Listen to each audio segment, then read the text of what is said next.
Hi, my name is Safiola, and today I'll be going over the Kuiper Belt and the dwarf planets surrounding it. So at first we're going to do a little introduction. The Kuiper Belt is a region of the solar system that extends beyond Neptune. It extends from 30 to 55 AU from the Sun. AU is an astronomical unit used to measure how far something away is. So for example, Earth is 1 astronomical unit away from the Sun. So this puts it into perspective how far away the Kuiper Belt is from us and the Sun as well.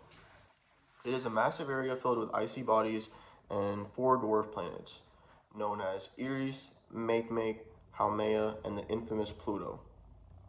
So now we will just be going over the dwarf planets, which are also known as Kuiper Belt objects, also known as KBOs. First, we're going to go over Pluto. Pluto used to be classified as the 9th planet, but now it is just recognized as a dwarf planet. Haumea is a very unique object in the Kuiper Belt as it has an elongated shape due to its rapid rotation.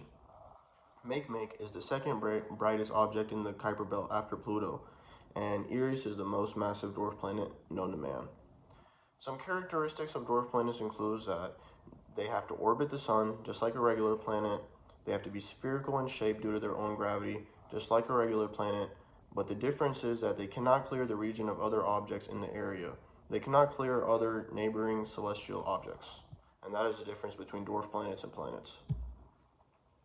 So the formation of the Kuiper Belt happened many years ago when a cloud of gas and dust are believed to be the reason in which the planets formed. This is known as primordial solar nebula. It is believed that the Kuiper Belt is a remnant of this, basically residue of this, in which it was caused. It is also believed that during the early stages of the solar system, the giant planets had residue of small icy bodies come into the Kuiper Belt, and this is due to the gravitational pull and influences that giant planets have. So now we will be looking at this chart, which goes over the semi-major axis, the eccentricity, the inclination, diameter, mass, and composition. So here we can see that Eris has the most semi-major axis, which is calculated in AU at 67.78, and Pluto is the smallest at 39.482. The eccentricity is also for Pluto is 0.2488. Haumea is at 0.195, Makemake at 0.159, and Eris at 0.441. The inclination, we can also see that Eris has the most inclination at 44.04, and then Makemake is the second largest at 29, Haumea at 28.22, and Pluto at the smallest at 17.15. The diameter is calculated in kilometers.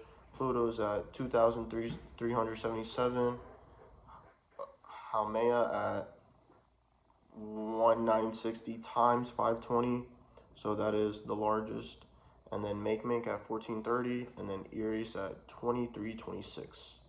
The mass is calculated in kilograms, and here we can see that Haumea has the most mass, and then Makemake has the second, and then Pluto is the smallest, and Eris is the third.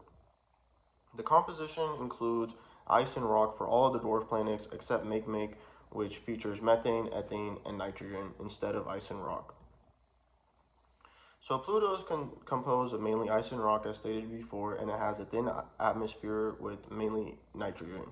Traces of methane and carbon monoxide are also present, but it is mainly nitrogen. Pluto also has 5 moons. Haumea is known for its rapid rotation, causing an elongated shape for the planet. It also has a unique surface that is covered in ice water. It also has 2 moons known as Namaka and Hayaka. Makemake's atmosphere is unknown, but there is a reddish color within it, and this could be due to reasons such as toxins and tholins on the surface. Eris has a reflective surface similar to Pluto, and actually the discovery of Eris started the declassification of Pluto being a planet due to the fact that it is larger than a planet, due to the fact that Eris is larger than Pluto, and Eris is actually the largest known dwarf planet. So some observations that we can conclude from the data is all the dwarf planets in the Kuiper Belt have a wide range of orbital characteristics such as semi-major axes, eccentricities, and inclinations. This is shown in the table provided. The primary composition of the planets are ice and rock mainly, but some methane and nitrogen are present. especially in Make. This suggests that the objects have gone through different types of evolution and chemical processes. So there seems to be an influence of the giant planets on the Kuiper Belt. The gravitational force that the giant planets have suggests that it played a role in shaping the Kuiper Belt. So we can also hypothesize that the Kuiper Belt was formed from icy object residue from the giant planets. These icy objects were pushed out by the immense gravitational pull of the planets, resulting in the Kuiper Belt. So these planets, such as Neptune, have an immense gravitational pull that resulted in them scattering residue objects into the atmosphere. The materials of ice and rock found on the dwarf planets also suggest that they form from colder areas. Some of the planets are in orbit. Are influenced by Neptune's gravity. This shows that the impact that Neptune has on the Kuiper Belt as well. So my predictions for the Kuiper Belt, as technology increases and we get more capable and powerful telescopes being developed, I believe that dwarf planets will be discovered beyond Neptune. More of them will be found due to technological advances, and when these new planets/objects are found, they will be in orbital resonance with Neptune due to Neptune's gravitational influence. And we can also see that the dwarf planets already found are influenced by Neptune already. So I believe that trend will continue. Future discoveries will also discover the composition of the dwarf planets.